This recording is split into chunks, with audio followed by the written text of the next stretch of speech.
All right. Well, Eric, Bowlby, Casey Cunningham, how are you today? Fantastic. Good morning. How are you? I'm wonderful. Thank you. Can you believe what's going on in our country? Gotta love it. Chaos always brings opportunity. I've always said we are really, really blessed right now to be in an industry that actually has business.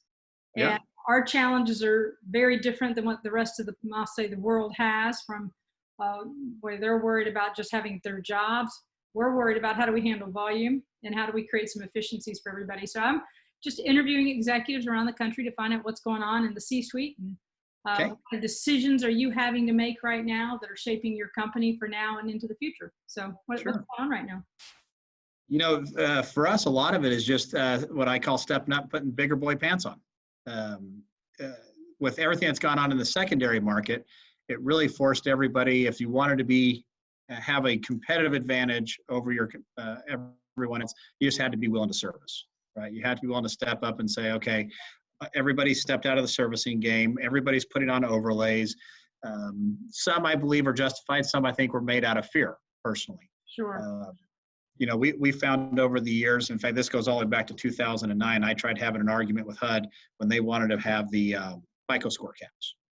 We pulled out our book of business and said our sub 600 FICO scores are the ones that actually perform the best, have the least amount of defaults on loans under 600. But the difference was when we went under 600, we made them, we had overlays such as, highest will go on DTI 45%. We don't want more than 25% payment shock. And we want whatever has been negative on their credit cleaned. Make them work, make them earn it. I know a lot of people just look at a spreadsheet and they say, okay, people with lower FICO scores go into default higher than others. As soon as the government announced the forbearance options, servicers were panicked and scared to death. Sure. The reality is at least from my perspective, the people who are buying a house today, they have jobs. Mm-hmm. Right? If they're buying today, they didn't have any of the economic hardships that the other people have. People who are going through economic hardships are not buying houses today.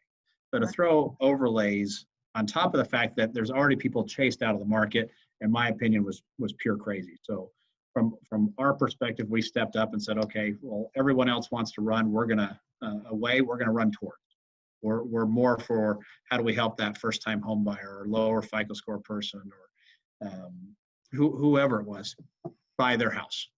I know me personally, if I was facing economic hardships, I'm not buying a home. Sure. So Eric, today, I'm getting to know you as a leader and I'm such great respect for the way you care about your people. If anybody was listening right now and they're potentially wanting to become a leader, what's the greatest advice you could share with them? It really comes down to what you just said. You have to want to do it. A lot of people jump in and they do it because they think it's more money, right? That's probably the most common thing that I get. Someone will say, I don't want to be a loan officer anymore. I want to be a branch manager. I think I can recruit. I think I can keep people happy. And my response is, well, do you enjoy that? Because you're going to take a step backwards, right? You don't go up in income when you first become a leader because it takes more time to manage people than it does to just originate a loan. And now you have to be able to put yourself in the back seat and say, okay, their loan is more important than anything I'm doing. And unless you're willing to do that, you really shouldn't be a leader. You have to want to help people. You have to be, that's your number one focus. As a manager, you really have three jobs: recruit, retain, transact. The most important out of all those three, believe it or not, is the retain. Recruiting is easy. All you have to do is find somebody who's in pain. As soon as you find somebody that's in pain, they're ready to make a change. Transacting, most branch managers really don't transact corporate transacts. Now, some do. I don't mean to say there aren't people who transact, but most don't. Retaining comes from, are you helping somebody become better than where they were before? Do you put their needs ahead of your needs? And if you're not wanting to be that person, you shouldn't be in a leadership role. You should just stay in sales. And by the way, there's nothing wrong with just being a really good salesperson. Leadership is about inspiring and helping others to become better than they were before they met you. Well, so interesting. You're speaking to the choir because I remember at one point where it was more about me than it was about my people, right? Yeah. And growth is when it becomes more about your people than you.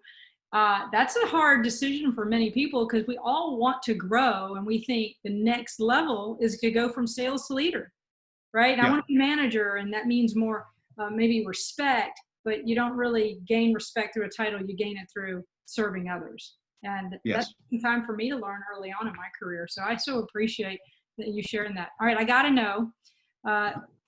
Here you are where you own your own company in an executive position. Can you give sort of a brief synopsis of how did you get where you are today? How'd you get in? Yeah, mine's kind of one of those, it's a sad story to most people. To me, it was the greatest education I got.